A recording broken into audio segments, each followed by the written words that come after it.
Glória a Deus, meus irmãos, amém? Muito bom nós podermos estar aqui nesse domingo, friozinho aí, né? Graças a Deus, friozinho aos poucos está chegando. Eu gosto demais. E Deus é muito bom presenteando, só que precisamos orar para que Deus mande chuva também, porque sem chuva isso aí acaba complicando. E eu creio que Deus vai nos atender no nome de Jesus. Amém, meus irmãos? Eu queria hoje,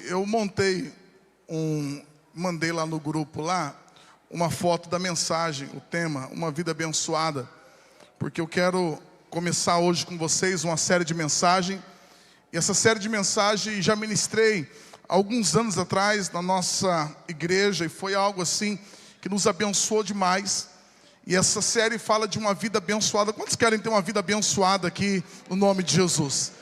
Só que essa mensagem, ou essa palavra, essa série, ela não é tão confortável assim para a gente falar, porque ela traz alguns alinhamentos.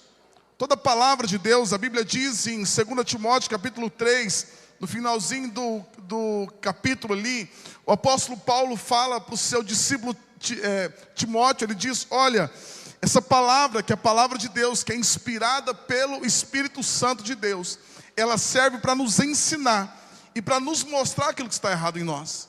Então a palavra de Deus, meu irmão, quando ela é pregada, ela não tem o papel apenas de trazer um alento para a gente.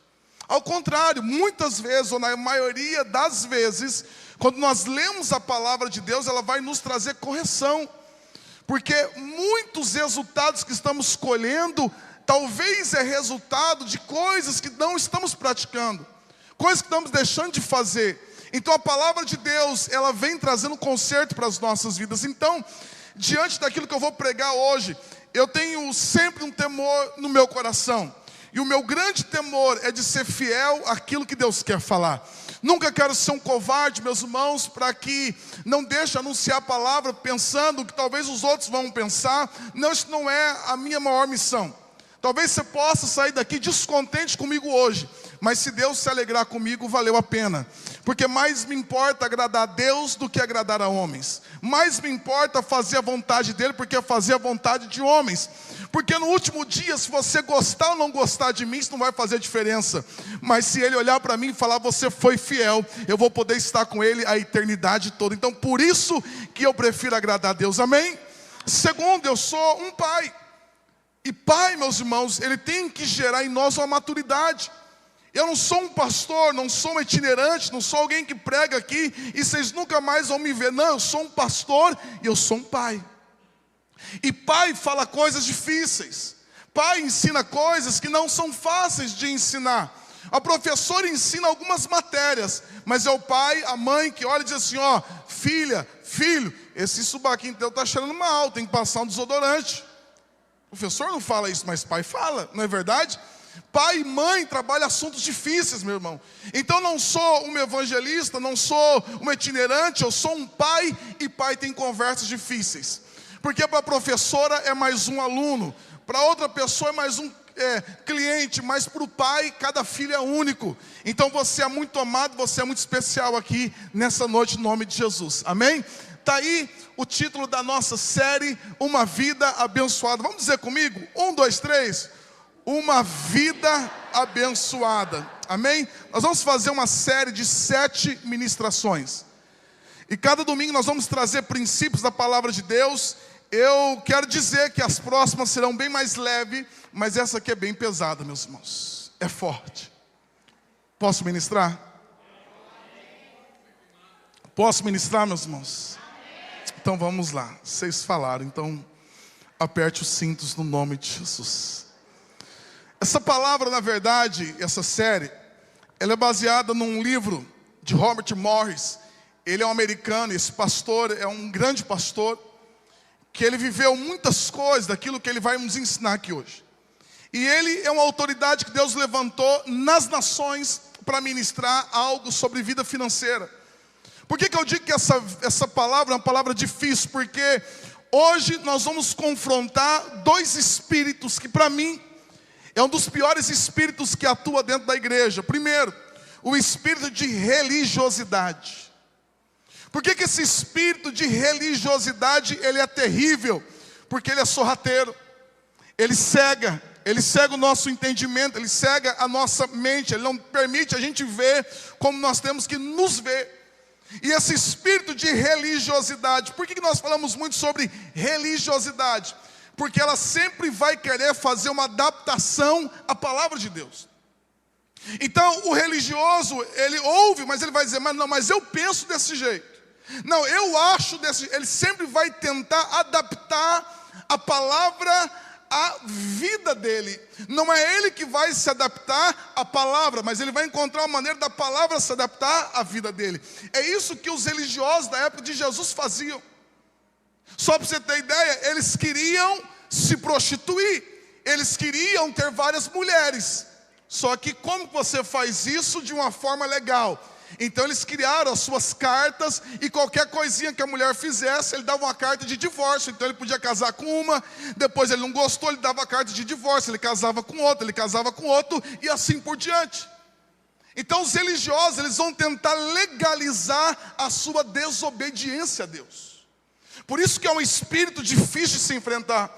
O segundo espírito nós vamos enfrentar hoje aqui é o espírito de Mamon, que é o Deus que está por detrás do dinheiro. Por isso, meu irmão, que crente range o dente, gente fica atravessada, pode ser que alguém levante aqui e vá embora, porque nessa hora o espírito de Mamon está atuando, porque Mamon é o Deus do dinheiro, e Jesus diz que ninguém pode servir a dois senhores, ninguém pode servir a Deus e a Mamon ao mesmo tempo, porque há de agradar um e desagradar o outro. Então são dois principados que nós vamos enfrentar. Meus irmãos, eu levantei hoje 6 horas da manhã. Eu gastei hoje talvez quase 4, 5 horas para preparar uma mensagem para vocês, talvez de 40, 50 minutos. Porque não é fácil aquilo que a gente vai ministrar. Mas eu sinto na autoridade de Deus que esta é a palavra que Ele tem para nós, amém? Então vamos lá. Esse livro você pode comprá-lo também. O título dele é Uma Vida Abençoada, vale a pena. Eu li o livro hoje e eu chorei, lamentei e pedi perdão várias vezes. Lendo o livro, meu irmão, a unção de Deus veio e eu pude sentir a unção, e eu chorei ali de ver aquilo que Deus quer fazer em nossas vidas. Meu irmão, Deus quer dar a você uma vida abençoada em todas as áreas. Deus quer fazer com que você rompa em todas as áreas, que você cresça. Mas para isso é preciso trazer conserto em algumas coisas. Quando nós falamos de uma vida abençoada significa ter o poder sobrenatural trabalhando em seu benefício. Ter uma vida abençoada significa que o sobrenatural, ele vai trabalhar em teu favor. Quando eu digo que uma pessoa ela é abençoada, eu estou dizendo que o sobrenatural de Deus está agindo sobre a vida dela. E por isso que muitas vezes a matemática não vai bater. Por quê? Porque a matemática de Deus não bate com a nossa. Então quando nós falamos dessa vida abençoada, é exatamente isso. E a bênção de Deus, ela permeia cada aspecto da vida de uma pessoa. A bênção de Deus, ela alcança a saúde, os relacionamentos, o trabalho, a família, as emoções, os pensamentos. A bênção de Deus, eu já disse para vocês, ela é completa e ela alcança todas as áreas. Mas quando nós falamos isso, nós devemos entender algumas coisas. Eu quero ler com vocês Lucas capítulo 6, verso 37 e 38, Evangelho de Lucas, capítulo 6. Quero ler esses versículos com você. Lucas, capítulo 6, versos 37 a 38, que diz assim a palavra de Deus. Vamos ler a partir do 38, que diz assim: deem e receberão, sua dádiva lhes retornará em boa medida, compactada, sacudida para caber mais, transbordante e derramada sobre vocês. O padrão de medida que adotarem será usado para medi-los. Então essa palavra aqui, ela por si só, ela é uma grande chave. Essa palavra aqui por si só, ela é uma grande chave para as nossas vidas, porque essa palavra está dizendo, são palavras de Jesus, ela está dizendo que nós olhamos para Deus e damos para Deus uma medida para que Ele possa nos abençoar. Então não pense que Deus escolhe as medidas dele para nos abençoar. Não. Esse texto está dizendo que eu escolho e eu coloco na mão de Deus a medida pela qual Ele vai me abençoar. É como se eu falasse assim: Deus, eu quero água. E eu tenho algumas opções. Eu posso entregar para Deus essa tampinha, que deve caber talvez 2, 3 ml. Eu posso entregar para Deus uma garrafa de 500 ml. Ou eu posso entregar para Deus uma taça dessa. Então, eu digo assim: Deus, eu estou entregando para você a medida com qual eu vou ser abençoado. Nós devemos interpretar o texto, porque o texto está dizendo assim, ó: o padrão de medida que vocês adotarem será usado para medi-los. O que isso significa? Significa que Deus, meu irmão, Ele está derramando sobre a tua vida uma medida de bênção pela qual você entregou na mão dEle. Então tudo aquilo que você faz vai voltar para você. Tudo aquilo que você entrega a Deus, isso volta sobre a tua vida. E muitas vezes nós queremos, Deus me deu uma frase hoje, e Deus me disse assim, que nós queremos uma recompensa completa de uma obediência parcial. Nós queremos receber de Deus tudo, mas nós entregamos para Ele alguns por cento. Nós queremos 100% de Deus, mas aquilo que eu mando para Deus representa talvez 10%, 5%, talvez menos. Ou seja, a forma como eu lido com os meus recursos, a forma como eu abençoo a casa do Senhor, eu estou dando para Deus uma medida para que Ele possa me abençoar. A grande questão é que nós achamos que é Deus que escolhe. Então Deus escolhe para Valentina uma medida, Deus escolhe para outro. Não, essa medida nós que escolhemos. Então se eu tenho uma mão pequena, se eu sou daquela pessoa que eu amo o dinheiro, que chega na hora talvez de entregar o meu dízimo, a minha oferta, eu fecho a mão, eu estou dizendo: Deus, eu quero que o Senhor use essa medida para com a minha vida e para com a minha família. Nós precisamos entender a palavra de Deus. E a Bíblia está dizendo que quando nós damos, nós recebemos. E quando Deus nos dá isso, Ele nos dá nessa medida compactada, sacudida, para caber mais, transbordante. Ou seja, Deus está dizendo: quando você entregar mais, eu darei mais a você. Qual o padrão de medida que nós usamos para com Deus? Mas nós vamos aprender algumas coisas. Existe a mensagem que diz assim, ó: entregue a vida e vocês receberão de volta. E não só isso, o retorno será cheio de recompensa e de bênçãos. Dar é o caminho, não ganhar. Generosidade produz generosidade. Se você é mesquinho para com Deus, Deus será mesquinho para com você. Se você é generoso para com Deus, Deus será generoso para com você. Irmão, isso aqui é Jesus que está dizendo. Eu tive uma dúvida e eu pesquisei de toda a Bíblia, de todos os personagens bíblicos: Abraão, Isaac, Jacó, Moisés, Davi, Salomão. Veio na minha mente e eu me perguntei: qual o personagem bíblico que mais falou de dinheiro na Bíblia? O que você acha? Quem que você acha? O personagem bíblico que mais falou de dinheiro na Bíblia foi Jesus. Por que Jesus falou tanto sobre dinheiro? Porque a nossa relação com o dinheiro revela o nosso coração. Meu irmão, o momento que nós estamos aqui, o momento da nossa entrega, é o momento em que o nosso coração é revelado para com Deus. Às vezes nós estamos pensando assim, que uma pessoa abençoada é aquela que tem muito. Não, uma pessoa abençoada é aquela que consegue compartilhar. Uma pessoa abençoada não é aquela que tem muito. Sim, ela pode ter muito, ela pode ser abençoada. Mas uma pessoa abençoada é aquela que não apenas recebe, mas ela consegue dar algo para Deus. E nesse momento que eu dou algo para Deus, o meu coração é revelado. E aí, meu irmão, eu vou dizer algo para vocês, que esse espírito de religiosidade atua. Porque aí vem aquelas frases: mas Deus não precisa. Deus, não precisa do meu dinheiro, isso aqui não vai fazer diferença. Olha, Deus está mais interessado na minha... Tudo isso são desculpas que nós colocamos para tampar um coração que ainda não é totalmente de Deus. Porque o que me impressiona não é se você fala muito em línguas, não é se você canta muito alto, não é se você toca que você canta. Isso não revela espiritualidade de ninguém. A espiritualidade de uma pessoa é revelada através do seu bolso. Que tem muita gente que fala a língua dos homens, dos anjos, fala a língua de todo mundo, mas ela não consegue ser generosa, porque você só consegue abrir isso aqui para Deus se primeiro você abriu o seu coração para Deus. O bolso, meu irmão, revela o coração de cada um. O nosso bolso revela o nosso coração. E muitas vezes nós não conseguimos dar, por quê? Porque muitas vezes amamos mais o dinheiro, mais as coisas, do que realmente a Deus.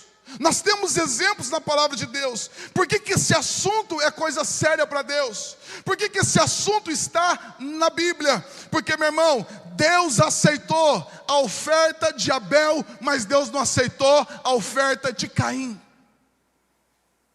No momento do ofertório, Deus aceita Abel e a sua oferta, mas Deus não aceita Caim. Quando nós olhamos para a palavra de Deus, Israel foi expulso da terra, o qual era a terra prometida, por causa da infidelidade deles para com cada recurso que Deus deu. Quando nós olhamos para Judas, Judas traiu Jesus por causa do quê? Por causa de dinheiro. Judas vendeu Jesus, Judas tramou tudo por causa de dinheiro. A Bíblia vai falar em Atos de Ananias e Safira, esposo e esposa, que morreram no templo porque mentiram em relação ao dinheiro. Ananias e Safira venderam a propriedade, e aí eles deveriam dar o dízimo. Dízimo é a 10ª daquilo que você teve lucro. E aí eles combinaram, olha, vendemos tivemos um lucro de 100 mil, nós temos que dar 10 mil, mas vamos falar que vendemos por 50, e eles morreram por causa de dinheiro. Olha como que o dinheiro, se ele não for muito bem administrado, se ele não for muito bem entendido, ele pode roubar a nossa salvação. O apóstolo Paulo fala a Timóteo que muitos nessa ganância de ser ricos estão perdendo a salvação. Porque eles estão correndo tanto atrás de dinheiro, de tantas coisas, que ele não tem mais tempo para buscar Deus, para servir a Deus. As riquezas estão tomando o seu coração. Por quê? Porque o dinheiro, ele quer tomar o lugar de Deus no teu coração. O dinheiro quer que você o sirva. O dinheiro quer que você o adore, porque o dinheiro faz promessas para nós. O dinheiro faz promessas tipo, eu vou te dar alegria, eu vou te dar felicidade, eu vou te dar segurança. Isso é parecido com aquilo que Deus fala. Mas, meu irmão, preste atenção em algumas coisas. O dinheiro é a máquina de raio-x para revelar o nosso coração e a nossa obediência. Uma coisa que o Espírito Santo de Deus ministrou e que esse livro foi trazendo para nós é que Satanás, ele precisa de uma coisa. Satanás, ele precisa que você, eu e você, toquemos naquilo que é sagrado para Deus. O que o diabo quer fazer? O diabo quer me induzir, e o diabo quer te induzir a você tocar naquilo que pertence a Deus, porque nem tudo é nosso. Você vai aprender aqui hoje que existem coisas que Deus disse, isso é meu e vocês não podem tocar. Porque a partir do momento que vocês tocarem, haverá consequências sobre a vida de vocês. Às vezes nós temos essa mentalidade que Deus deu tudo, que nós temos tudo, mas pessoas na Bíblia morreram porque tocaram naquilo que era de Deus. Pessoas entraram no estágio de maldição porque elas tocaram naquilo que pertence ao Senhor. Primeira passagem, meu irmão, está lá em Gênesis. Projeta para mim, deixa os versículos projetados, fazendo favor. Gênesis capítulo 2, a partir do verso 16. Diz assim, o 15. O Senhor Deus colocou o homem no jardim do Éden para cultivá-lo e tomar conta dele. Gênesis 2, 15, 16. Mas o Senhor Deus lhe ordenou: coma à vontade todas as árvores do jardim, exceto a árvore do conhecimento do bem e do mal. Se você comer desse fruto, com certeza morrerá. Ou seja, Deus está dizendo assim, tem coisas que você não pode tocar. Tem coisas que se você tocar, isso vai começar a gerar morte na tua vida, isso vai começar a gerar morte na tua casa, isso vai começar a gerar morte em você. Então Deus olha para Adão, Deus olha para Eva e diz, tem coisas que vocês não podem tocar. Vocês podem comer, eu preparei tudo, vocês podem comer de todos esses frutos, mas daquela árvore vocês não podem tocar. Aí quem que aparece no jardim? A serpente. E o que a serpente faz? Você não quer tocar naquela árvore? Qual árvore? Nós temos milhares de árvores aqui, vários milhares de... Não, Satanás diz, olha, aquela é a mais gostosa. Eva está dizendo, não, mas Deus pediu para a gente não tocar nela. Mas Satanás, ele sabe, meu irmão, ele tem entendimento. Satanás sabia que se ele induzisse o homem, a mulher, a tocar naquilo que é sagrado, haveria consequências sobre a vida deles. Então a serpente vem e diz assim, ó, toque naquilo que Deus diz para não tocar. E aí, meu irmão, Satanás vem e diz assim, ó, e não vai dar nada. Porque tem muito crente hoje, nós vivemos numa geração que é uma geração que anda em desobediência, uma geração que profana aquilo que é sagrado e na cabeça deles não vai dar nada. Nós temos uma geração brincando com desgraça. Nós temos uma geração brincando com maldição. Nós ouvimos na célula quinta-feira que na escola os professores não podem falar a mãe da criança. A sua mãe, não, por que não pode falar? Até eu fiquei curioso, por quê? Porque eles começam a dizer, eu vou pegar a tua mãe, eu vou fazer, isso você está imaginando. Então as crianças têm o maior medo de que falar, eu vou pegar a tua mãe, eu vou pegar assim, e vocês estão entendendo o que eu estou dizendo. Olha o tipo da geração. Uma geração que eles profanam aquilo que é sagrado, que eles querem exatamente profanar aquilo que Deus consagrou. E aí isso vem para as nossas vidas, e Satanás sempre vai dizer para você, sempre haverá uma voz no teu ouvido dizendo, pode tocar que não vai dar nada, pode fazer que não vai dar nada, assinado Satanás e eu te espero no inferno. É isso que Satanás faz, porque Satanás ele quer te levar à desobediência. E aí quando Adão e Eva vão e tocam naquela árvore, meu irmão, Deus vem e a palavra de Deus, ela é verdadeira, Deus é justo, e eles são expulsos da presença de Deus, eles são expulsos do jardim por uma coisa, porque tocaram naquilo que pertence a Deus. Nós vamos ver algumas outras coisas, por exemplo, Satanás ele quer nos insinuar, por exemplo, Gênesis capítulo 3, versos 3 e 4 diz assim, Eva diz, podemos comer do fruto das árvores do jardim? Respondeu a mulher, é só do fruto da árvore que está no meio do jardim que não podemos comer. Deus disse, não comam e nem sequer toquem no fruto daquela árvore. Se fizerem, morrerão. Mas aí a serpente vem e diz, é claro que vocês não morrerão. Aí, meu irmão, que eu digo que é difícil para a gente, porque esse espírito de religiosidade, ele está infiltrado nas igrejas, ele está infiltrado na internet, ensinando, porque a serpente aqui, ela se torna uma professora. Porque se Deus ensinou, a serpente também está ensinando. Existem muita gente que está assistindo coisa da internet, ouvindo muitos pastores e pessoas que estão estudando dizendo, não pode tocar naquilo que é sagrado, porque não vai dar nada, porque nós estamos na graça, nós não estamos mais debaixo da lei. E muitas pessoas estão num estágio de decadência exatamente por causa disso e não conseguem entender. Meu irmão, entenda o seguinte, o princípio para a gente viver uma vida abençoada é, nós devemos apresentar ao Senhor todos os nossos primeiros frutos, amém? Como assim? Deus pediu algo, meu irmão, para o seu povo. Deus vai dizer no Pentateuco, Deus vai dizer, olha, todo o primeiro filho, toda a primeira cria, todo o primeiro fruto, tudo aquilo que era primeiro, isso era dedicado ao Senhor, pertencia ao Senhor, e ninguém poderia tocar. Então o filho que nascesse, ele deveria ser resgatado com uma oferta, porque o primeiro filho pertence ao Senhor. Por exemplo, a tribo de Levi era a tribo que pertencia ao Senhor. E muitas passagens bíblicas você vai ver Deus dizendo: isso é meu e vocês não podem tocar. Eu quero adiantar para você algumas coisas.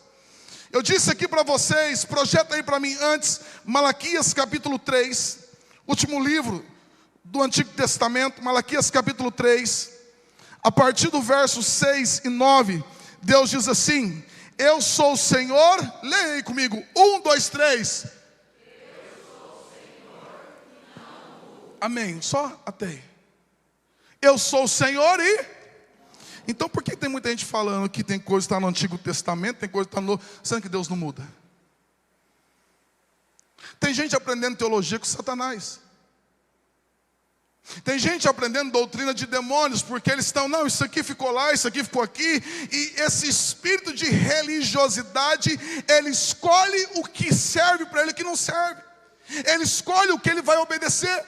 E Deus está dizendo através do profeta Malaquias, ele está dizendo: eu sou Deus e não mudo. Por que eu digo isso? Porque muitas coisas que estão no Antigo Testamento não mudou, meu irmão. Fica aí assistindo, esse pessoal da internet aí, ele não quer a tua salvação, ele quer seguidor, porque ele vai monetizar o canal para ele ganhar dinheiro. Ele não quer saber se você vai para o céu, nem se a tua família vai para o céu. Ele não quer saber disso. Ele nem sabe quem é você. Ele quer ganhar seguidor e ele traz um assunto polêmico para que você... Mas a palavra de Deus diz que nós temos um Deus que ele não muda. Ou seja, quando a Bíblia fala que Deus não muda, significa que princípios que ele estabeleceu não vão mudar. Não vão mudar, meu irmão. Tem coisas que Deus estabeleceu que são princípios, e princípios não mudam. Princípios você não altera ele. Jesus não veio revogar a lei, Jesus veio cumprir a lei. E hoje nós vamos aprender uma coisa importante. Abra sua Bíblia em Josué, livro de Josué, capítulo 6. Essa passagem aqui, uma passagem tão importante para nós. Josué, capítulo 6, a partir do verso 18. Antes de nós lermos aqui, deixa eu explicar para você o que está acontecendo. Aqui, Moisés havia morrido, e Josué agora é o comandante que está conduzindo o povo, é o líder que está conduzindo o povo para tomar conta ou tomar posse da terra prometida. Eles deveriam adentrar a terra, possuir a terra. E Deus disse: olha, vocês vão possuir cada palmo. O que eu tenho para vocês é que vocês possuam cada palmo, do sul ao norte, do leste ao oeste. Tudo eu quero entregar a vocês. E aí esse povo agora, eles vão para o primeiro desafio. E a primeira cidade, diga assim, primeira. Entenda isso. Porque o princípio para eu ter uma vida abençoada é eu entender que o primeiro pertence ao Senhor. O primeiro pertence ao Senhor. E eles vão adentrar a terra. E eles agora têm a primeira cidade que eles deveriam conquistar. Olha o que diz o texto: não levem coisa alguma, Josué 6,18. Não levem coisa alguma daquilo que foi separado para destruição, ou vocês mesmos serão completamente destruídos e trarão desgraça ao acampamento de Israel. Toda prata, todo ouro e todos os objetos de bronze e de ferro serão separados para o Senhor e deverão ser levados para o seu tesouro. Olha aqui para mim, preste bem atenção. Eles iam possuir a terra. E quando uma nação era conquistada, quando uma cidade era conquistada, havia os despojos daquela cidade. Ou seja, imagine que uma cidade tome conta de Tupi Paulista. Todos aqui são mortos. E aí, meu irmão, ia sobrar muita coisa. Ia sobrar caminhonete, ia sobrar carro, ia sobrar dinheiro, ia sobrar ouro. Então a nação que tomava conta e matava o povo que estava ali, ela tomava posse disso. Isso era chamado de despojo. Só que Deus diz assim, ó: essa primeira cidade, tem muitas cidades para vocês conquistarem, mas essa primeira cidade que é Jericó, vocês não vão pegar nada dela. Porque tudo o que está nessa cidade é meu. E por que era de Deus? Porque era a primeira cidade. E o primeiro sempre é de Deus. E aí Deus está dizendo assim, ó, vocês não vão levar coisa alguma. Daquilo que foi separado, aí Deus ia fazer o quê? Muitas coisas iam ser destruídas, outras iam ser levadas para a presença do Senhor. E Ele está dizendo assim, ó, não leve coisa alguma daquilo que foi separado para destruição, ou vocês mesmos serão completamente destruídos e trarão desgraça ao acampamento de Israel. Não pega nada, gente. Deus está dizendo, não pega nada, isso é meu. Porque Deus instituiu um princípio, que o primeiro é dele. Depois vocês vão conquistar outras cidades, vão ter outros despojos. Esses aí vocês poderão usufruir, mas não pegue aquilo que é meu. E aí, meu irmão, Israel vai diante de uma batalha impossível, mas Deus faz um milagre. As muralhas de Jericó caem por terra, o povo adentra a cidade, eles ficam alegres. Mas, meu irmão, uma coisa interessante é que no capítulo 7, projeta para mim. No capítulo 6, eles conquistam Jericó. Deus falou para eles não pegar nada, não tomar nada, porque aquilo pertencia ao Senhor. E agora eles vão conquistar a segunda cidade. Josué capítulo 7, verso 1, que diz assim: mas os israelitas violaram as instruções a respeito das coisas separadas para quem? Para o Senhor. Vocês estão aí comigo ainda, meu irmão? Então vamos lá, você viu que o amém já enfraqueceu, mas vamos tentar. Um homem chamado Acã roubou algumas delas. Porque quando eu pego algo que pertence a alguém, eu sou um ladrão. Porque um homem chamado Acã roubou alguma delas, e a ira do Senhor se acendeu contra os israelitas. O verso 2: Josué enviou de Jericó alguns de seus homens para espionar a cidade de Ai, a leste de Betel, perto de Bet-Aven. Subam e espionem a terra. E aí eles espionam a terra, eles dizem, olha, a cidade é pequena, não precisa de muita gente, alguns homens ali é necessário. Olha, Jericó realmente era algo impossível, mas agora, Ai é uma cidade pequena, a gente vai, não precisa enviar muita gente, deixa os homens descansar, envia só alguns e a gente vai sair vitoriosos de lá. Agora preste bem atenção, meu irmão. Agora, o verso 4, fica aí. Portanto, subiram apenas cerca de 3.000 guerreiros, mas eles fugiram diante dos homens de Ai, que os perseguiram desde o portão da cidade até as pedreiras, e mataram 36 soldados que recuavam pela encosta.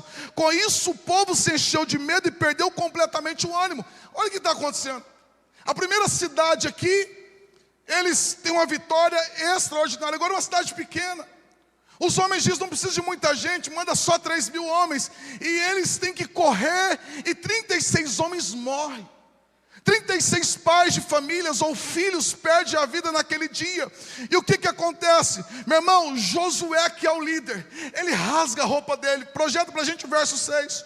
Josué e as autoridades de Israel rasgaram as suas roupas, jogaram terra sobre a cabeça e se prostraram com o rosto no chão, diante da arca do Senhor até o entardecer. Então Josué clamou, ó soberano Senhor, porque fizeste atravessar o Jordão para nos entregar aos amorreus? Antes tivéssemos nos contentado em ficar do outro lado do rio. Senhor, o que posso dizer agora que Israel fugiu dos seus inimigos? Quando os cananeus e todos os outros povos que vivem na região souberem do que aconteceu, nos cercarão e apagarão e o nome da face, e apagarão o nosso nome da face da terra. Então o que será da honra do teu grande nome? O que acontece? Quando eles são derrotados, Josué, as autoridades, rasgam a roupa, jogam a terra na cabeça, vão diante da arca, eles começam a chorar dizendo, olha Senhor, nós agora vamos ser apagados, nós vamos ser exterminados, está tudo acabado, a luta está grande. Agora o verso 10, projeta para a gente. Mas o Senhor disse a Josué, levante-se, por que você está prostrado com o rosto no chão? Porque quando o negócio desandou, o que Josué pensou? Eu vou lá nas 24 horas de oração da PIB que está fazendo, das 19 até as 19, Eu vou clamar e eu vou orar, porque a situação está difícil, o negócio desandou. E ele está lá, meu irmão, com a roupa rasgada, com a cara no pó, com terra na cabeça. Oh Deus, por quê? E Deus fala: o que você está fazendo? Levanta agora, levanta. O que você está fazendo aí? Levanta, Josué. Por que essa cena toda? Como líder, você não pode fazer um diagnóstico errado. Porque se você fizer um diagnóstico errado, não te traz cura. Você está lamentando, você está jogando a culpa para mim. Você está dizendo, Josué, que era melhor ter ficado no deserto. Você está dizendo, Josué, que eu trouxe vocês aqui para vocês serem envergonhados. Você está falando da minha honra. Você está dizendo tudo isso. Josué, levante-se agora, porque essa derrota de vocês não tem a ver comigo. Ele vai dizer no verso 11, projeta para mim. O verso 11 diz assim: Israel pecou e quebrou a minha aliança. A consequência de vocês não avançarem, vocês estão debaixo de maldição, porque havia uma aliança, havia uma concordância, mas vocês quebraram esta aliança. O texto vai dizer: roubou algum dos objetos que eu ordenei que fossem separados para mim. E não apenas os roubou, mas também mentiu a respeito e escondeu no meio dos seus pertences. Por isso os israelitas foram derrotados e fugiram de seus inimigos. Por que eles foram derrotados? Porque pegaram o que não pertenciam a ele, porque relaram naquilo que pertence a Deus. Eu quero dizer para você uma coisa, meu irmão. Projeta para mim, depois você volta aí. Levíticos 27:30. Levíticos 27:30. Pastor, você está falando de coisas que pertencem ao Senhor? O que diz Levíticos 27:30? Projeta para a gente, fazendo um favor. Diz assim: a 10ª parte dos produtos da terra, sejam os cereais ou frutos das árvores, pertence ao Senhor e deve ser consagrada a Ele. A quem pertence a 10ª parte, meu irmão? De tudo, do rebanho, cereais, tudo. A 10ª parte, ou seja, de tudo aquilo que eu e você nós temos a nossa renda. Deus está dizendo isso, meu irmão. Deixa eu só frisar aqui. Isso aqui é para todos? Não. Isso aqui é só para quem é filho de Deus. Amém? Se você não é filho de Deus, se você não serve a Deus, se você não tem aliança com Deus, isso aqui não é para você. Você não tem esse compromisso. Essa palavra é para Israel. Essa palavra são para aqueles que são filhos de Deus, através de uma aliança que fizeram com Deus. Deus não está cobrando isso de uma outra nação, Deus está cobrando da sua nação. A nação pela qual Ele escolheu andar e Ele escolheu exaltar. Então o texto está dizendo que tudo, a 10ª parte pertence, o dízimo pertence ao Senhor. O dízimo, meu irmão, é a 10ª parte de tudo que nós temos. Aí que eu falei que tem gente que vai ranger o dente, vai torcer os dedos, torcer a mão, porque nós estamos falando de algo que vai ferir o coração de muita gente. Porque tem muita gente dentro da igreja cultuando, fechando os olhos, mas eles amam mais o dinheiro do que a Deus. Irmão, não vem falar, Deus sabe o quanto eu amo. Isso é a frase mais boba que existe. A Bíblia diz em João 3,16, porque Deus amou o mundo de tal maneira que Ele deu. Não existe amor sem entrega. Esse amor sem entrega é o amor dos nossos dias. Não existe amor por palavras. Todo amor ele tem que ser por atitude. Não adianta você falar que você ama, que você não adianta. Para Deus isso não serve. Pode servir para aquela moça que você está enganando, mas para Deus não serve. O que serve para Deus é uma atitude. Por isso que Tiago vai dizer que a nossa fé sem obras ela é morta. Se eu digo que eu tenho uma fé, mas uma fé que não tem atitude, ela não tem obras, Tiago está dizendo que essa fé, ela é morta. Não é a fé de Deus. E nós devemos entender, meu irmão, que o dízimo pertence ao Senhor. O que o povo fez eles pegaram o dízimo. O que era o dízimo? Era Jericó. E eles pegaram algumas coisas que pertenciam ao Senhor. E Deus diz assim, ó, vocês quebraram a minha aliança. É por isso que vocês estão derrotados. É por isso que os seus inimigos derrotaram. Porque vocês tocaram. E ainda no verso 11 de Josué, capítulo 7, verso 11, ou verso 12, ele vai dizer assim, ó, eu não permanecerei mais com vocês. Eu não permanecerei mais com vocês. Porque outra mentalidade dos nossos dias é, eu quero que Deus seja fiel, mas eu quero ser alguém infiel para com Deus. Eu quero que Deus seja fiel em tudo. É como se você estivesse olhando para uma moça, você rapaz, olhasse para elas e você dissesse assim, ó, eu quero fazer uma aliança com você, mas eu quero te pedir que você seja fiel a mim. Eu não vou ser fiel a você, eu vou ter várias outras moças, eu vou ter vários outros relacionamentos. Eu não vou pedir o que você me falou, eu não vou fazer, mas eu quero que você seja fiel.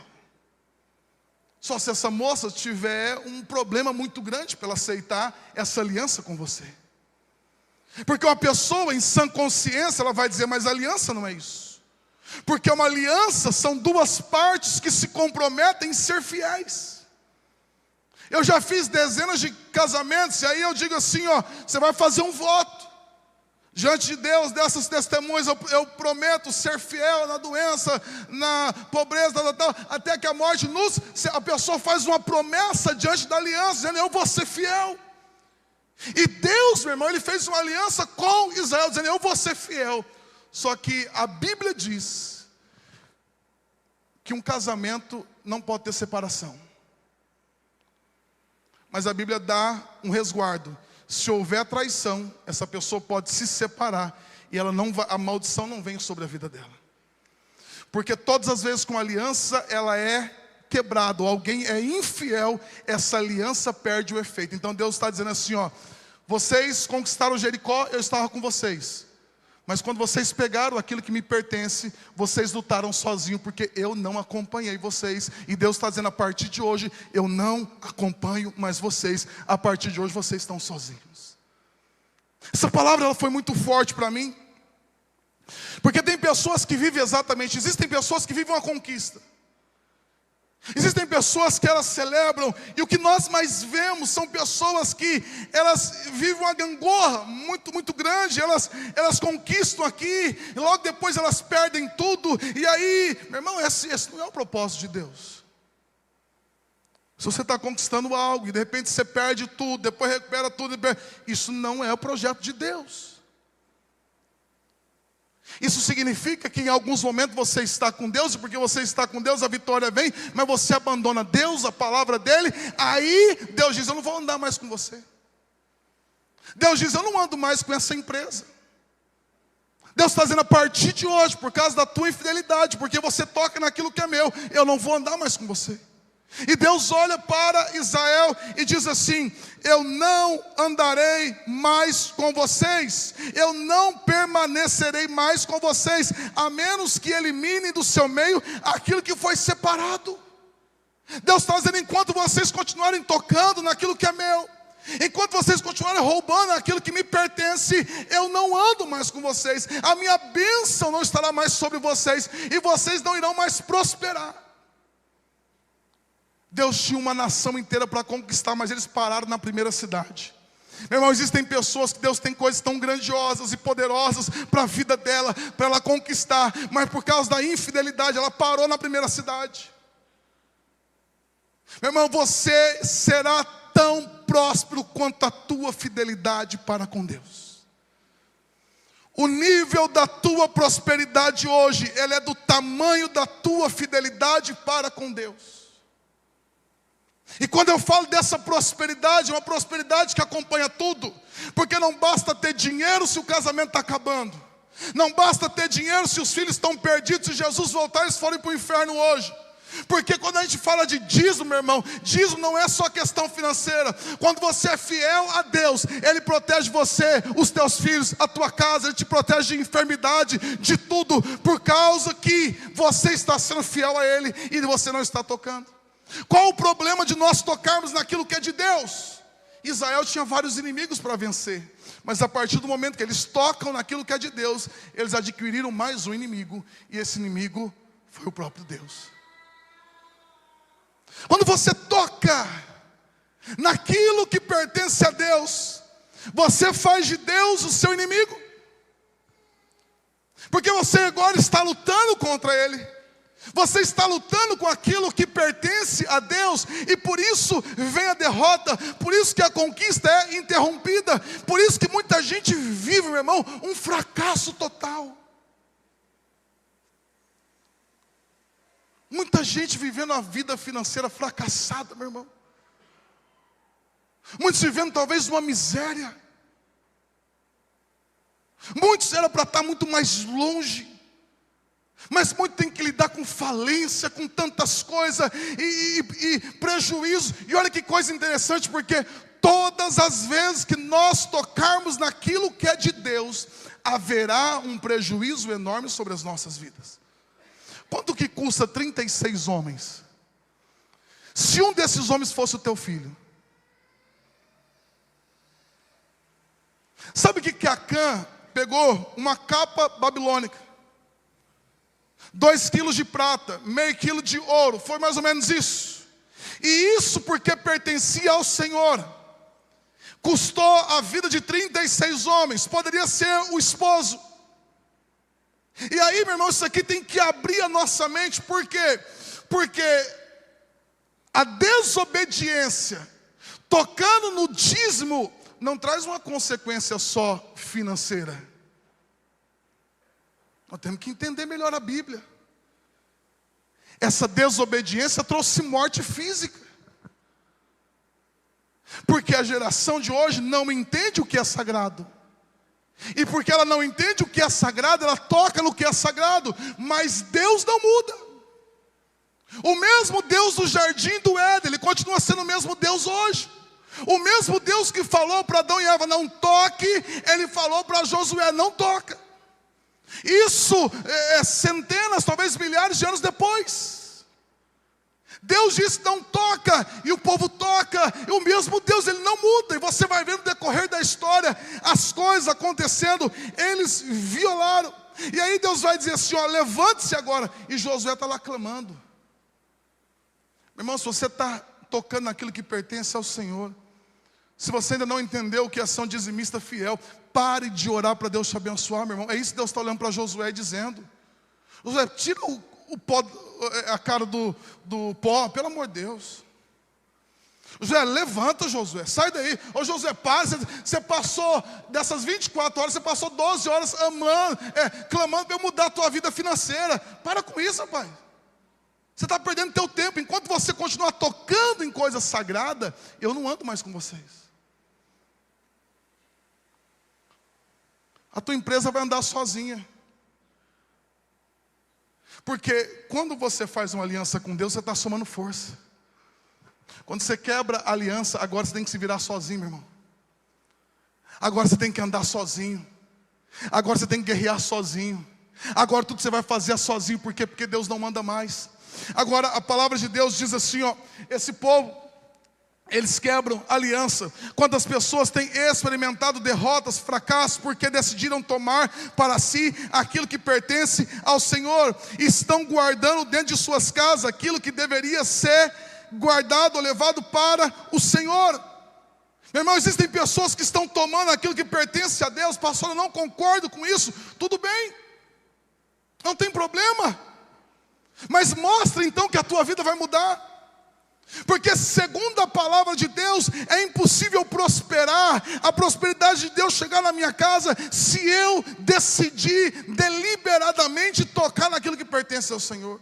Meu irmão, para alguns isso aqui é novo, nunca ouviram, pastor, nunca aprendi sobre isso. A Bíblia diz que Deus não toma questão do tempo da ignorância, aquilo que você não sabe, meu irmão. Mas a partir do momento que nós sabemos de algo e nós não praticamos, isso terá consequência. Eu quero que você entenda algumas coisas. Muitas pessoas estão vivendo debaixo de maldição. Muitas pessoas, meu irmão, olha o que diz Josué, capítulo 7, no verso 25. Diz assim, Josué fala para Acã, Josué disse a Acã: por que você trouxe desgraça sobre nós? Olha esse pai de família, que toda a sua família agora está perecendo, e o resultado final, Acã foi apedrejado e morto com a família, todos, porque eles tocaram nisso. Muitos, meu irmão, experimentaram com morte, porque tocaram naquilo que pertence ao Senhor. A Bíblia vai falar de tantos personagens, e aí a família toda paga por causa de um pai que decidiu pegar aquilo que era do Senhor e colocar dentro da sua tenda. Sabe por que a gente faz isso? Porque na nossa teologia, a gente diz assim, ó, Deus não liga para isso. Mas preste bem atenção. Um dia eu queria que você parasse e você fizesse conta de prejuízo que você já teve. Porque a gente não dá o dízimo, não vou dar porque vai fazer falta. Vem prejuízo na vida da gente, meu irmão, que às vezes é muito mais do que 2, 3, 4 anos de dízimo. Porque aquilo que, preste bem atenção, tudo aquilo que pertence ao Senhor e você toma para si, não ficará para você. Você vai ter que lidar com prejuízos, com derrotas, com levantes, por quê? Porque Deus nunca te deixará permanecer com aquilo que pertence a Ele. Meu irmão, Israel não prosseguiu enquanto não tiraram de Acã aquilo que estava com ele. Deus falou: eu não saio daqui, eu não me movo daqui, vocês não vão conquistar, eu não ando mais com vocês, enquanto vocês não tirar aquilo que pertence a mim, que está lá com Acã. E às vezes você diz assim: não, esse dinheiro aqui, olha, vai fazer falta, eu vou fazer. Não, esse dinheiro é um dinheiro que se torna amaldiçoado, porque ele não te pertence. E desse dinheiro, irmão, às vezes vai vir despesa e vai vir, e coisas vão acontecer, e vai vir o prejuízo, vai vir a falência, por causa do quê? Porque Deus nunca vai te deixar prosperar com aquilo que pertence a Ele. Porque aquilo que pertence a Ele tem que ser entregue na casa do Senhor. Talvez você está aqui e você diz: pastor, mas que palavra pesada é essa? Abra para mim Malaquias capítulo 3, eu estou encerrando aqui. Malaquias capítulo 3, a partir do verso 8, que diz assim, a palavra de Deus. Malaquias 3:8 diz: acaso alguém pode roubar a Deus? Mas vocês têm me roubado. Perguntam: em que te roubamos? Vocês me roubaram nos dízimos e nas ofertas. Estão sob maldição, pois a nação inteira tem me roubado. Olha aqui para mim, meus irmãos. Eu disse que uma vida abençoada é uma vida em que o sobrenatural age em favor dela.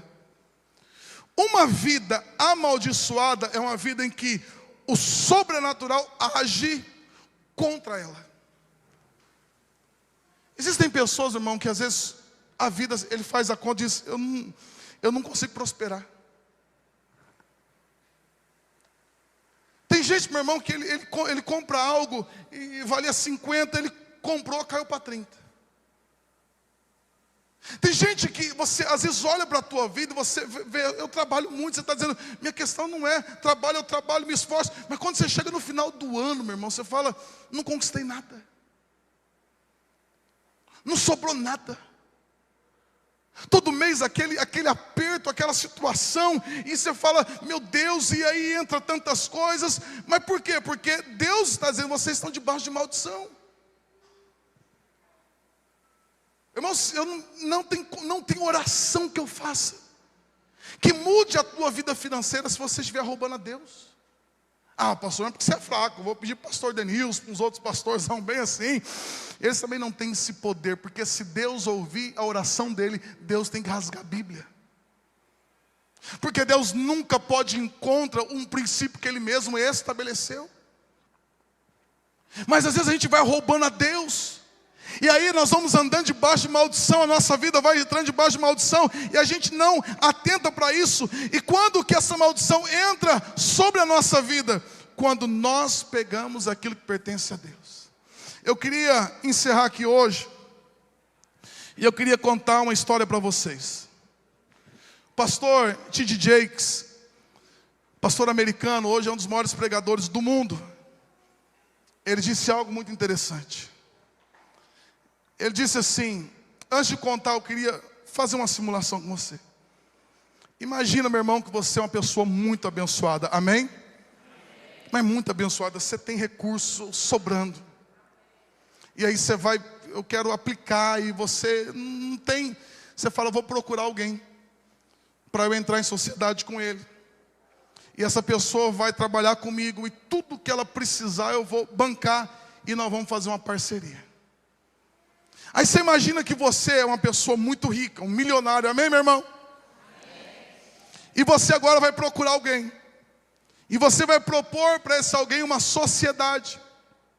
Você vai chegar para ela e vai dizer: olha, Edmar, eu quero fazer uma sociedade com você. Aí você vai dizer: mas eu estou quebrado, não tem nada. Ele falou: não, eu vou entrar com tudo. Você só vai entrar com trabalho, você vai me ajudar a administrar. E nós vamos montar uma empresa que nos primeiros meses vai dar um faturamento de 100 mil reais. Faturamento não, um lucro de 100 mil reais. E eu vou fazer o seguinte: isso aqui eu não preciso, mas eu queria entrar nessa sociedade com você. E desses 100 mil reais de lucro por mês, você vai ficar com 90 mil, eu vou ficar com 10 mil. Combinado? Já pensou se alguém falasse isso para você, meu irmão? Já pensou se alguém te procurasse e dissesse: senhor, eu estou querendo fazer um investimento, está tudo certo e tal, é que eu não tenho como tomar conta, e eu preciso de alguém para estar ali, e o faturamento assim, o lucro é 100 mil reais, e você vai ficar com 90 mil, e você só vai passar 10 mil para mim. Você ficaria contente?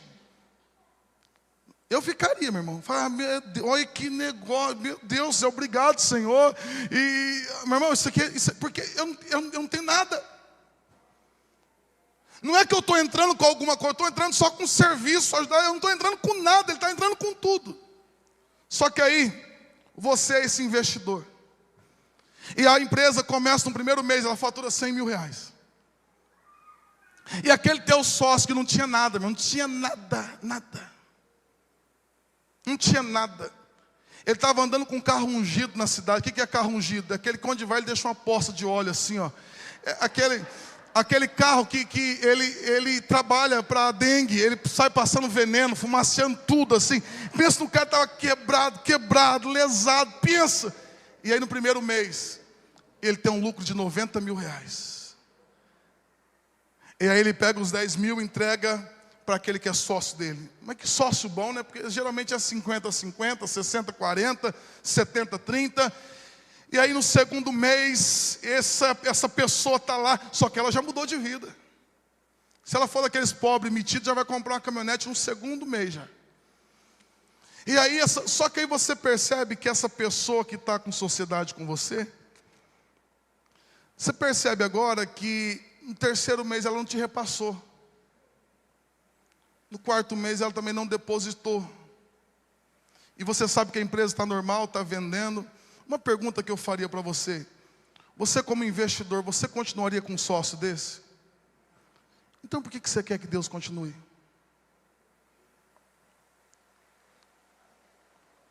Se você não quer para você, por que Deus queria para ele, meu irmão?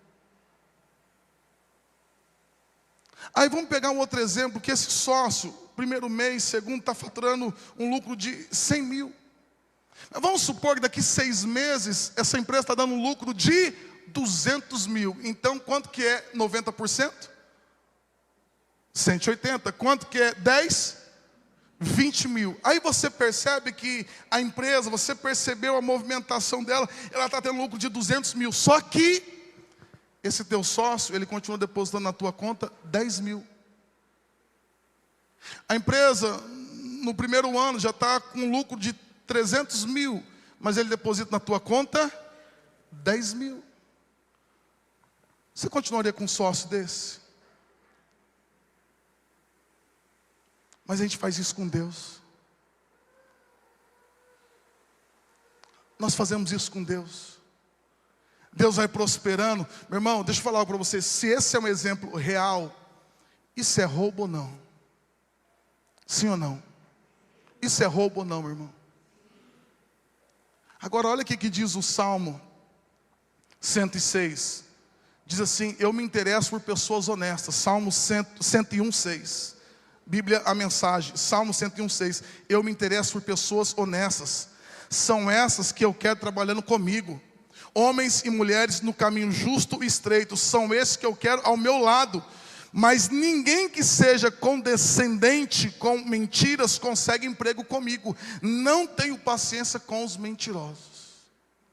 Olha o que Deus está dizendo assim. E eu quero encerrar com essa palavra do T.D. Jakes, porque o T.D. Jakes diz que Deus é um grande investidor, que Ele está procurando sócios. Deus é um grande investidor, Ele tem tudo, meu irmão. E Ele está procurando homens e mulheres que, se forem fiéis a Ele, Ele diz: eu vou ficar com 10% e eu vou deixar que você fique com 90%. Será que Deus encontraria aqui nessa noite homens e mulheres que fossem honestos a Ele? Será que se uma pessoa dessa, uma empresa dessa para você, será que você iria desviar o dinheiro, ou não iria repassar para ele? Ou, meu irmão, isso tem que falar muito ao nosso coração. Porque se você não quer andar com uma pessoa desonesta, se a tua empresa está faturando não sei quanto, e você continua passando o mesmo até hoje, porque tem muita gente que faz o seguinte: ele escolheu um valor por mês e ele dá esse valor. Isso não é dízimo não, meu irmão. Não chame isso de dízimo, porque dízimo é a 10ª parte, Deus não muda. Não, vou escolher um valor. O que é dízimo? É o mínimo 10. Pastor, eu posso dar mais? Pode, mas o mínimo é 10. É 10%. Se eu estou ganhando 1.000, eu dou 100. Se hoje eu ganho 5, é 500. Não, meu irmão, você não pode. Por quê? Escute o que eu vou te falar nessa noite. A medida que você está usando, Deus é justo, e Deus vai voltar na medida que você está usando com Ele. Se Deus está te prosperando, se Deus te prosperou, só que a tua medida é de alguns anos atrás, deixa eu te falar uma coisa: Deus vai pegar essa medida e vai usar essa medida com você, porque Deus é justo. A gente quer uma medida de Deus para nós bem grandona, né? Mas a gente quer usar a mesma medida para com Deus. Então Deus diz nessa noite: quem conhece a minha índole, quem conhece o meu caráter, sabe muito bem o que eu estou dizendo. E como profeta de Deus, eu digo isso nessa noite, e os céus são testemunhas. A medida que você está usando para com Deus, alguns continuam na mesma medida. Deus está dizendo: eu vou voltar essa mesma medida para a tua vida. Porque quem estabelece a medida não é os céus, quem estabelece a medida somos nós. E Deus está dizendo assim: ó, eu não posso andar. A Bíblia diz, meu irmão, o último versículo, eu queria chamar o Telo aqui à frente. Vem cá, Telo. Projeta esse último versículo, Lucas 16, 11, 13. Lucas 16, 11, 13. Lucas 16, 11, 13. Meu irmão, se eu preguei alguma coisa aqui nessa noite que não é a palavra de Deus, eu queria que você me chamasse a atenção. Não vá embora, eu queria que você parasse, me chamasse a atenção se eu não preguei alguma coisa que esteja na palavra de Deus. Pode subir aqui, Tela. Lucas 16, 11, Lucas 16, 16, 11 diz assim: e se vocês não são confiáveis ao lidar com a riqueza injusta desse mundo, isso é dinheiro, meu irmão, quem lhes confiará a verdadeira riqueza? Esse dinheiro que você tem hoje, para Deus não é nada. Ele é apenas um teste. Ele é apenas um teste. Para quê? Para que o teu coração seja revelado. Eu me lembrei hoje, eu tinha o meu primeiro emprego. O verso 12 diz: e se vocês não são fiéis com os bens dos outros, por que alguém lhes confiaria o que é de vocês? Então Deus está dizendo assim, ó, tem coisa que é de vocês que estão comigo, mas tem coisa que é minha que está com vocês. Porque eu fico pensando assim, Deus podia ter um anjo que recolhesse isso automaticamente, igual o governo faz, né? Assim, imposto de renda, quem é funcionário, o governo já vem e já toma. Um dia eu falei para Deus, Deus ia facilitar tanta coisa. Deus falou, mas aí eu não ia conhecer o coração. Eu preciso entregar na mão dele, porque se voltar, é porque ele está sendo fiel comigo. Se Deus já tirasse, então por que Deus não tira antes? Primeiro que Deus não quer o dinheiro. Deus quer uma coisa, Deus quer a tua fidelidade. Um dia, no meu primeiro emprego, o Gil mandou fazer um depósito de R$500. Alexandre, vai lá, deposita R$500, me deu notas de 50. Eu fui no banco, era como daqui na esquina. Cheguei lá, 550. E eu não sabia contar dinheiro, não tinha dinheiro, meu primeiro emprego. Falei, gente do céu, ai meu Deus. E eu contava 550, contava, eu falei, gente do céu, eu comecei a ficar nervoso. Eu era tão bobo, meu irmão. Aí eu falei, tudo bem. Aí eu peguei e depositei 500. Eu falei, ô Gil, ó, que você mandou 50 a mais, que eu contei 1000 vezes. Na minha conta, você mandou 50 a mais. Ele fez assim, olha, nem percebi. E eu, depois de anos que eu fui perceber que aquilo era um teste.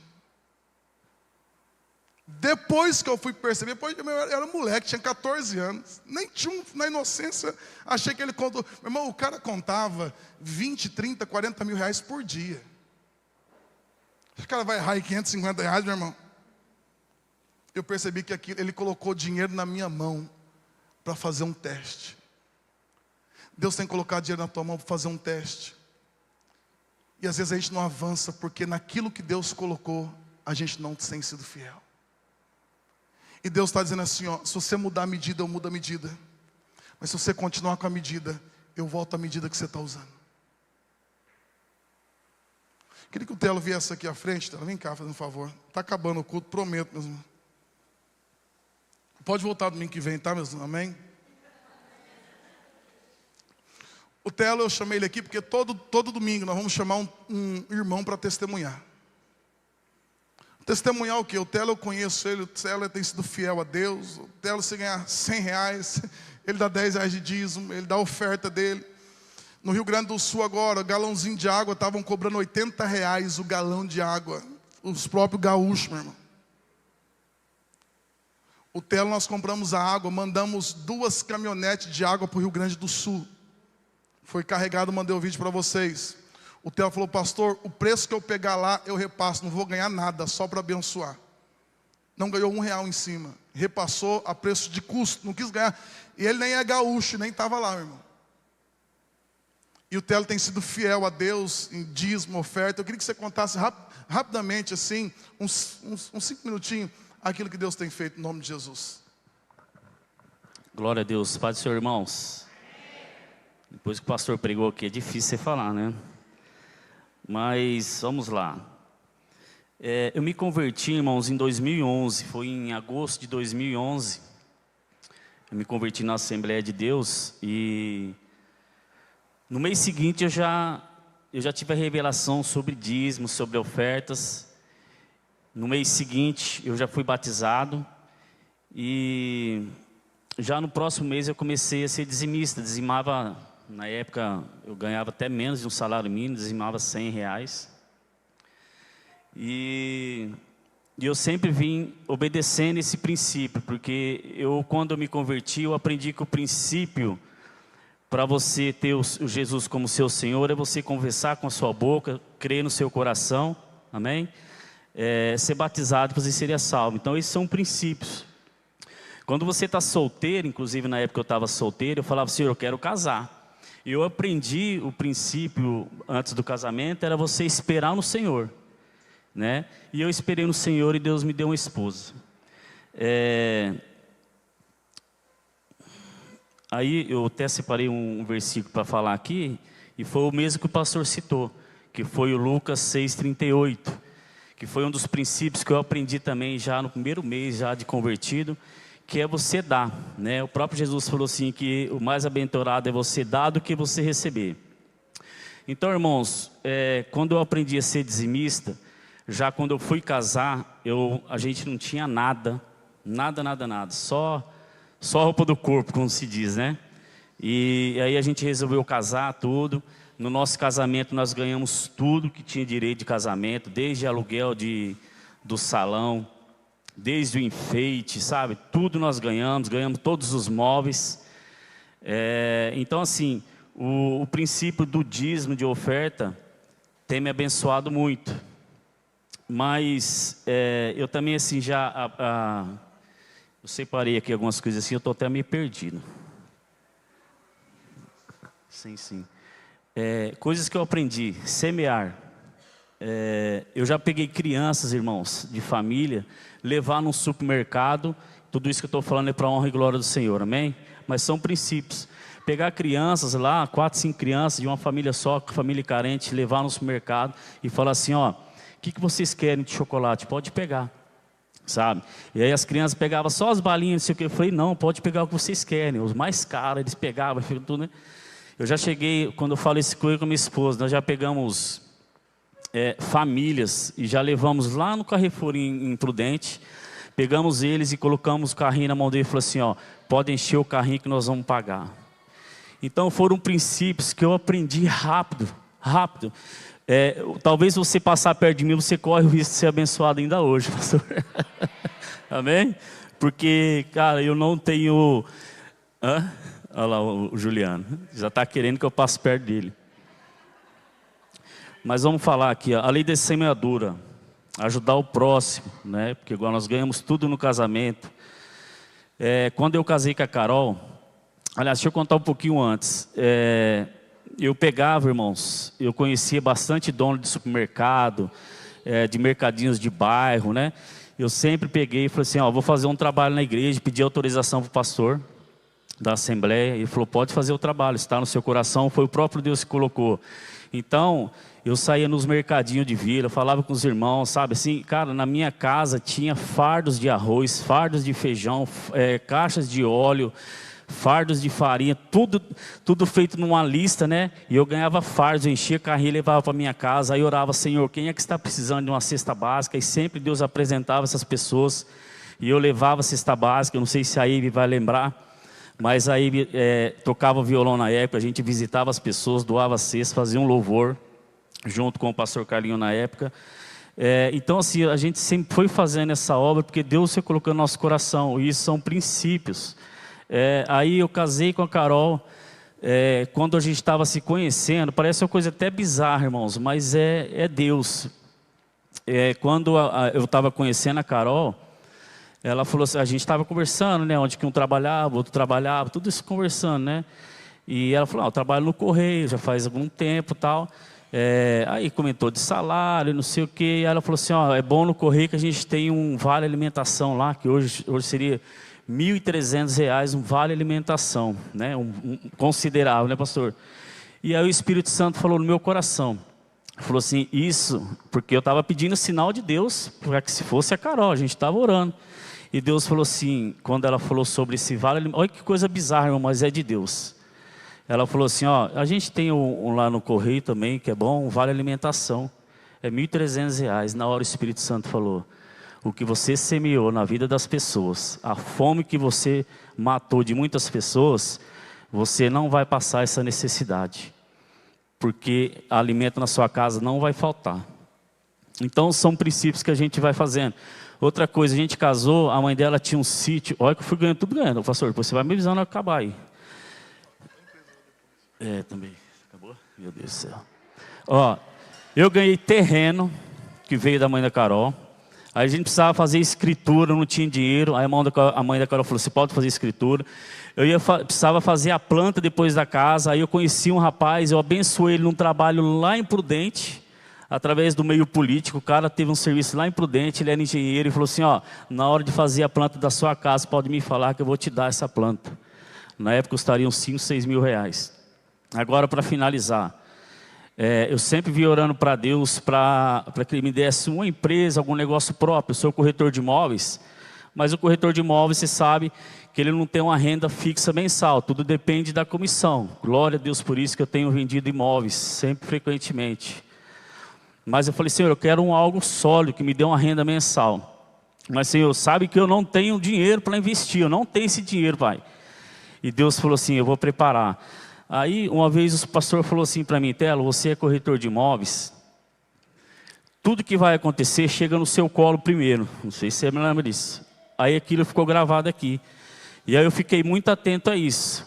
Aí, uma moça que era dona de um depósito de gás e água, ela me chamou lá, falou, Telo, eu estou querendo vender esse depósito. E você, que é um corretor, conhece bastante gente, faz esse trabalho, você não quer vender para mim? Aí eu falei assim, me explica como é que funciona tudo sobre o depósito. Ela me explicou, aí eu falei assim, qual é o lucro? Ela falou assim, eu te garanto que no mínimo dá isso. Eu falei assim, você parcela? Ela falou, ó, depende da pessoa, porque né, a gente pode fazer isso para qualquer um. Aí eu falei assim, ó, eu tenho interesse. Ó, como que é bom, a boa índole, né, pastor? Aí ela falou assim, ó, para você a gente faz, eu só vou conversar com meu marido. Aí aqui estava um dia, estava a terça de avivamento. Aí Deus falou comigo aquele dia. Na terça de avivamento, ela mandou uma mensagem, ó, nós aceitamos a sua proposta. Então, esse mês agora que vem, esse mês agora completou 1 ano e o mês que vem eu acabo de pagar ela. E eu paguei ela só com o dinheiro do lucro. Eu não precisei de R$1. Eu falei, Senhor, eu não tenho dinheiro, nem R$1 para investir em nada. Como é que eu vou ter meu próprio negócio? Olha o que Deus preparou. Sem eu precisar gastar R$1, hoje eu tenho uma empresa que vai me dar uma renda muito boa. E eu vou ser dizimista fiel. Quando essas garrafinhas, o pastor me perdoou falar, as garrafinhas que eles bebem, que tudo que é usado com garrafinha de água, eu faço a doação. Aí Deus já me trouxe um retorno dessa doação. Porque tem um supermercado grande aqui na cidade, eles pararam, eles não podem mais deixar o gás, né, no mercado. Então eles falaram assim, nós vamos deixar o gás no seu depósito e as pessoas vão comprar no mercado, vão pegar um vale gás e você vai entregar e nós vamos pagar para você por entrega. Então Deus já me deu um retorno dessa semeadura aqui nas águas. Então é isso, irmãos, eu gostaria de agradecer a Deus pela oportunidade.